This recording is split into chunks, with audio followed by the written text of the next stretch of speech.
mootummaan jijjiirama gaafilee hawaasaa deebisuu fi hojiilee bu'uuraalee misoomaa adda addaa irratti xiyyeeffannoon hojjechaa kan jiru yoo ta'u, toora daandii asfaaltii diriirsuun isaan keessaa tokkodha. Godina Qellem Wallaggaatti daandii asfaaltii Canqaa Gidaamii kiiloomeetira 97 dheeratu aanaalee 5 kan wal quunnamsiisu bara 2013 kan eegalame ta'us sababa adda addaan harkifachuun hawaasa biraa komii kaasaa jira. Karaan kun yeroo dheeraa gaafatamaa ture abbootii keenya irraa ka'ee haa ta'u garuu yeroo gabaabaa as mootummaa jijjiiramaa kanaan karaan kun akka hojjetamu murtaa'ee ture. Daandiin kennameera. Hojiin isaa eegaleeta hojjetamaa jira. Haa eegalu iyyuu malee gaaffii uummataa kana akka uummati kun yaadetti deebisuuf hin dandeenye jechuudha. Sababiin isaa immoo rakkoo adda addaa qaba. Rakkoo inni qabu dhimma kaasaa yookiis immoo beenyaa uummataati. Inni kun hidhatee jira. Lammaffata immoo maashiniin sirriitti galee kan hojjetaa jiru miti. Hojiin kun hojii guddaa ta'e yoo jiraatu malee maashinni ittiin hojjetamu maashinii humna kanaatiin miti gaafa laallu naa kanaanii harkifatee jira. Haa ta'u amma tokko hojjetanii amma tokko deemaa jiru ariifachiisa qabu malee hawaasni karaa kana barbaadaa jira. Jiraattonni aanaalee kunneenii sababa daandii kanaan rakkoo hawaasni dinagdee isaanii hiikkachuu fi bonaa ganna rakkoof saaxilamaa jiru. Yeroo waa dhaaluun galanii marsaa 2-3 deebanii abdachiisaniiru. Yoo xinnaate hamma kiiloomeetira 25 kiiloomeetira 30 wayitii isin uwwisnaa jedhu. Inni kun iyyuu gara waggaa 2 ta'eera.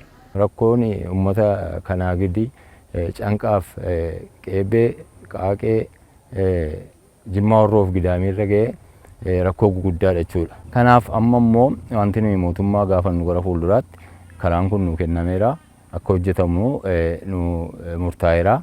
Hojiin isaas eegaleera. Hojii eegale kana immoo akka inni duukaa bu'ee nu hordofu. Sodaa uummanni bakka deemutti walgahii irratti kaafachaa jirus ispaaltiin kun yeroo hojjetamutti nuuf hojjetamu. Amma garuu rakkoo keenya bal'aa rakkoon keenya yeroo gabaabaa suphiinsa barbaanna.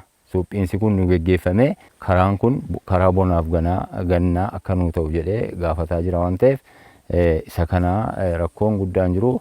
Amma tokko kallattii isaan nu gaafatanii bukkee dhaabbanne hin hojjennaa hin gargaarra. Rakkoo daandii kanaatiin uummati karaa oomisha gabaatti dhiyeeffatu hin qabu. Ciccitaa karaa kanarraa kan ka'e lafa haadhii deessuun karaatti rakkattu jirti. Kanaaf rakkoon kun furmaata dafii nuuf argatuuf qaamni dhimmi ilaallatu irratti hirmaatee uummatis bukkee dhaabbannee akka saffisaan hojiin kun nuuf raawwatu. Toorri daandii aanaalee akka Gidaamii, Jimmaa Horroo, Gaawoo Qeebbee, Daallee Waabaraa fi sadii Canqaa wal quunnamsiisu kun harkifatus dhaabbata ijaarsa OCCtiin hojjetamaa jira. Biiliyoona 3.2 yeroo jalqabaaf kan itti mallattaa'e yeroo ammaa kana garuu biiliyoonni 3.2 kuni price adjustment kan jedhamu gatii ammaatiin gaafa laalamu gara biiliyoona 12tti siiqa jechuudha. Kanaaf piroojeektii meeggaadha. Fedhiin uummataas kan bal'aan irratti argamudha waan ta'eef aanolee 5 wal qabsiisa. Dheerinni isaa 97 kiiloomeetira 97dha. Yeroo ammaa kana haala gaarii irra jira ture. Akka karoora keenyaatti bara 2025 2018 jechuudha. Kana jechuun waggaa arfansaa baruma dhufu keessa xumurama jechuudha.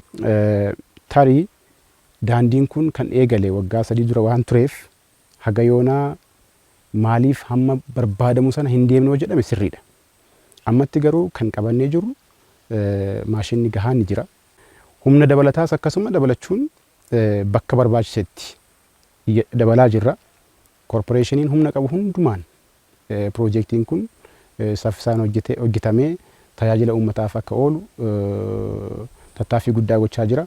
Canqaa kaasee haga kiiloomeetira 31 tti hojjechaa jiruyyuu iddoo hedduutti right of way danqaa ta'ee hin mul'ata jechuudha. Tokko poolii ibsaati. Inni gara biraan manneen bakka adda addaatti ni mul'atu. Isaaf nutis obsaan eegaa jirra.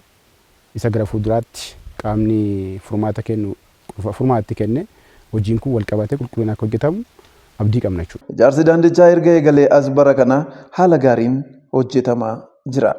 Hojiin kun bara kana sochii gaarii irra jira jechuu dandeenya jechuudha. Baroottan darbanii hojii wal bira qabnee gaafa laallu. Isa kanas rakkoon adda addaa yoo jiraates qaamaanis deeggarsaaf hordoffii adda addaa gochuun si'aan hojii kanaa dabaluuf hojiin hojjetamaa ture gaarii ture. Haa ta'u garuu lafa barbaadamu sana geeraa yoo jenne immoo rakkoo akka inni qabu qaamolee adda addaa wajjinis mari'annee mirkaneessinee jirra. Kanaaf rakkoo kana keessaa bahuuf maal gochuu qabna kan jedhu hojii gaggeessaan dhaabbata kanaallee bakka kanatti argamanii akka isaan dhimmi kun rakkoo keessa kan jiru qaamaan akka isaan argamanii ilaalan gooniiti kan jiru bara kana.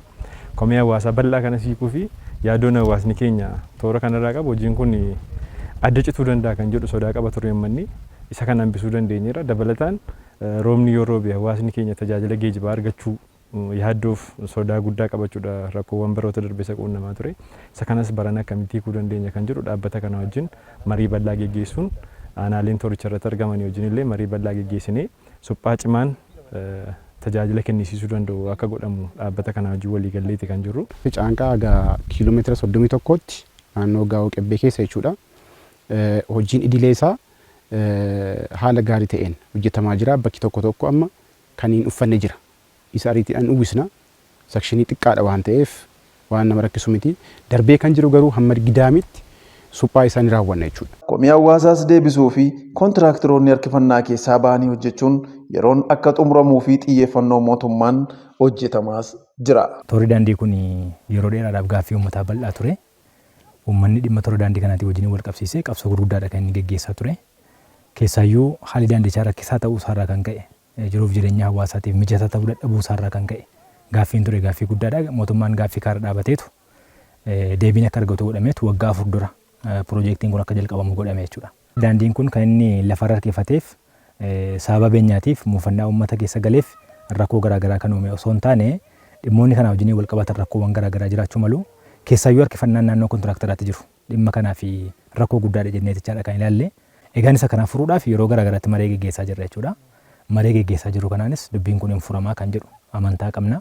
Mootummaanis keessumaa sadarkaa naannoo Oromiyaatti hooggansi naannoo Oromiyaadhaa dubbii kana xiyyeeffannoo guddaadhaan qabateeti kan hordofaa jiru. Nullee wal quunnamtii cimaadhaan dubbii kana kan hoogganaa jirudha.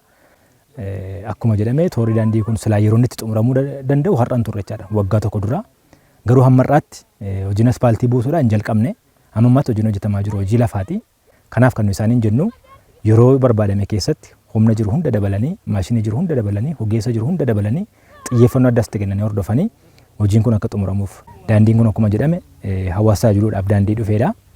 Kanaaf uummatichi kan kootii jedhee akka qabeenya isaatiittis ilaallatee halkaniif guyyaa ija isaa turraan buqqifatiin eegumsa gochuu akka qabu wanti hawaasaa wajjin dubbachaa jiru ergaas dhaamaa jiru deemnees mariisaa jiru bal'aa waan jiruuf carraa kanaan hawaasa keenya wajjinis waltumsinee daandii kana irraa waan kan jiru amantaa qabna.